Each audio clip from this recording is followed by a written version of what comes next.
पिता की आज्ञा पाकर कैक्सी विश्रवा के पास गई। उस समय भयंकर आंधी चल रही थी। आकाश में मेघ गरज रहे थे। कैक्सी का अभिप्राय जानकर विश्रवा ने कहा, भद्रे, तुम इस कुबेला में आई हो। मैं तुम्हारी इच्छा तो पूरी कर दूंगा, परंतु इससे तुम्हारी संतान दुष्ट स्वभाव वाली और क्रूर कर्मा होगी। मुनि की बात सुनकर कैक्सी उनके चरणों में गिर पड़ी और भावुक होकर बोली, भगवान, आप ब्रह्मवादी महात्मा हैं। आपसे मैं ऐसी दुराचारी संतान पाने की आशा नहीं करती।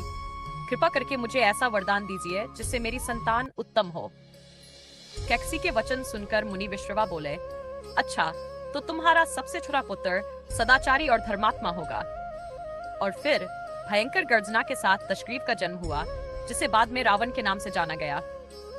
उसके बाद कुंभकर्ण, शूर्पणखा और विभीषण का जन्म हुआ।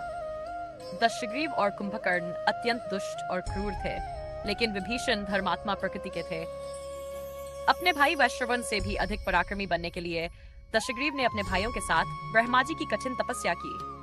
ब्रह्मा जी के प्रसन्न होने पर दशग्रीव ने कहा, मैं गरुड़, नाग, यक्ष, दैत्य, दानव, राक्षस और देवताओं के लिए अवध्य हो जाऊं। ब्रह्मा जी ने तथास्तु कहा और उसकी इच्छा पूरी हो गई। लेकिन सत्ता के मद में रावण ने धीरे धीरे उच्छृंखलता की सीमा पार कर दी। उसने देवताओं, ऋषियों, यक्षों और गंधर्वों को तरह तरह से कष्ट देना शुरू कर दिया। एक बार जब वह भगवान शिव के निवास के समीप पहुंचा, तो नंदीश्वर ने उसे रोका और कहा, रावण, इस स्थान पर प्रवेश निषिद्ध है। नंदीश्वर के वचनों को अनसुना कर रावण ठहाका मारकर हंस पड़ा। ये देखकर नंदीश्वर बोले, दशग्रीव, तुमने मेरे रूप का अपमान किया है। तुम्हारे कुल का नाश करने के लिए मेरे समान पराक्रमी वानर उत्पन्न होंगे। पर रावण ने इस चेतावनी को भी नजरअंदाज कर दिया।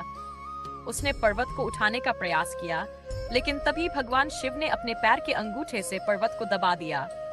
रावण का हाथ बुरी तरह दब गया और वह पीड़ा से चिल्लाने लगा।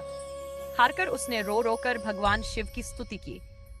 भगवान शिव ने उसकी प्रार्थना स्वीकार की, उसे क्षमा कर दिया और चंद्रहास नामक खड्ग